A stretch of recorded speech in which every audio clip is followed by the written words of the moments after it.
Kayar, une petite ville côtière du Sénégal, à une soixantaine de kilomètres de Dakar. Matindao vit du fumage de poisson depuis ses 13 ans. Mère de 9 enfants, elle se désespère de voir la qualité de l'eau de sa ville natale se dégrader. Avant, on buvait, mais il y avait des problèmes, mais on ne le savait pas.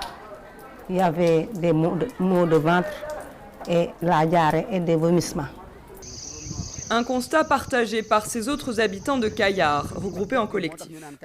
Pour eux, c'est l'usine de farine et d'huile de poisson implantée en 2018 à quelques centaines de mètres de là qui est responsable de la dégradation de leur cadre de vie, dans cette ville qui abrite pourtant une aire marine protégée. Avant l'arrivée de l'usine, Kayar avait une belle vue, un bon climat. Mais depuis l'arrivée de l'usine, à ton entrée à Kayar, tu remarques une odeur catastrophique, une odeur désagréable. Selon ses habitants, l'usine déverserait des déchets toxiques dans le lac de Mbawan. Ils ont fait analyser l'eau par un laboratoire de Dakar. Nous nous sommes procurés les résultats. Ils indiquent la présence de taux élevés de métaux toxiques comme le chrome, le sélénium ou le mercure. Fort de ces conclusions, le collectif Tahaou Kayar, soutenu par l'ONG Greenpeace, a décidé d'intenter une procédure judiciaire contre l'usine pour obtenir sa fermeture. À côté des procédures judiciaires, nous allons faire des procédures de nature administrative parce qu'il y a eu une carence des organes de contrôle et de surveillance, parce que toutes les recommandations de l'étude d'impact environnemental n'ont pas été respectées dans le cadre de l'implantation de l'usine. Il y a soit une défaillance, soit une complicité, nous ne pouvons pas encore le qualifier.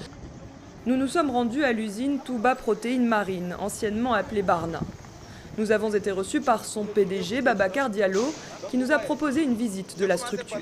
Cette machine, tous les tuyaux sont à l'intérieur. C'est pour cela qu'il n'y a pas de problème d'odeur. Il accuse l'ONG Greenpeace d'être derrière le mouvement de protestation contre son usine. Ils sont contre la pêche artisanale. Ils ne veulent pas qu'on se développe. Et maintenant, ils se mêlent derrière des jeunes, des chômeurs, 3 ou 4, qui se manipulent pour dire que nous sommes Tahaou Kayar. Ils n'amènent rien. Qu'est-ce qu'a construit Greenpeace?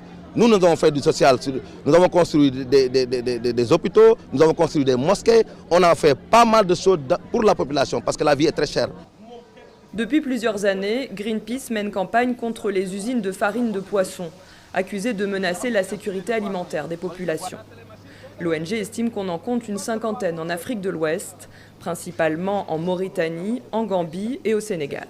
Les usines de farine de poisson utilisent en majorité la sardinelle pour la fabrication de la farine et de l'huile de poisson. C'est pourquoi Greenpeace dit que nous devons protéger la sécurité alimentaire des populations sénégalaises, mais aussi de l'Afrique de l'Ouest, parce que beaucoup de nos pays qui sont autour du Sénégal vivent de poissons à partir du poisson qui est pêché au Sénégal.